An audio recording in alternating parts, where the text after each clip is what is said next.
Hello and welcome back to Talk to Me in Tagalog. This lesson is about the common expressions when you go to the market in the Philippines and would like to bargain with a vendor.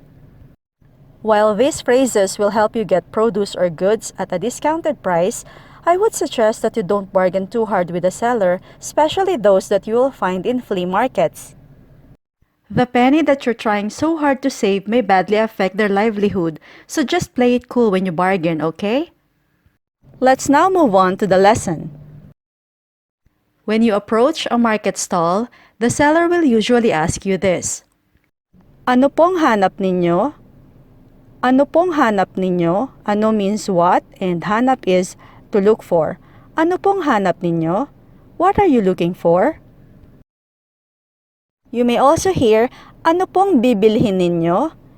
Ano pong bibilhin ninyo? Bibilhin is to buy.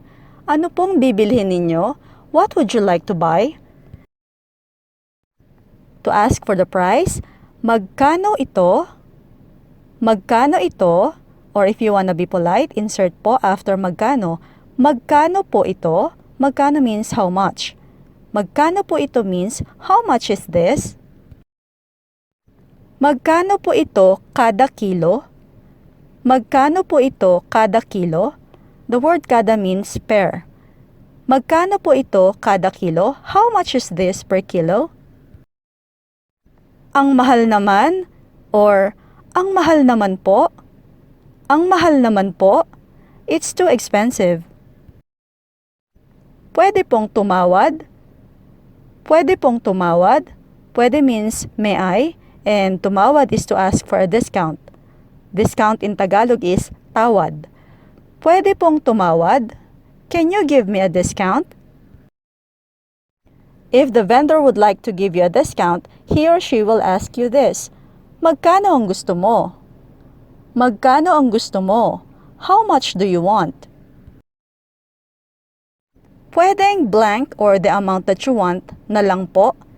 Pwedeng blank na lang po. Can you give it to me for blank? For example, if you want to get it for 10 pesos or 10 piso, you should say, pwedeng 10 piso na lang po. Pwedeng 10 piso na lang po. Can you give it to me for 10 pesos? If the vendor doesn't agree with your preferred price, he or she will say, pasensya na pero tapat na po yan. Pasensya na pero tapat na po yan. Pasensya na means I'm sorry, pero is but. Tapat na means fixed price. Pasensya na pero tapat na po yan. I'm sorry but that's already a fixed price. The vendor may also say, nako hindi pwede. Nako hindi pwede, meaning, oh, it's not possible. If you want to insist, you may say, sige na, suki mo naman ako. Sige na, suki mo naman ako. Sige na means please, suki means a regular customer. Sige na, suki mo naman ako. Please, I'm your regular customer.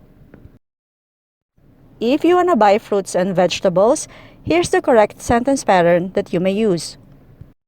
Pabili po ng blank kilong fruits or vegetables. Pabili po ng blank is the number of kilos that you wanna buy. For example, if you wanna buy 2 kilos of apples, which is 2 kilong mansanas in Tagalog, you should say, pabili po ng 2 kilong mansanas or apple. Pabili po ng 2 kilong mansanas. I will buy 2 kilos of apples. Another way of saying it is, bigyan mo ako ng blank kilong blank. Bigyan mo ako ng blank kilong blank. For example, bigyan mo ako ng 2 kilong mansanas. Give me 2 kilos of apples. Ito po ang bayad ko.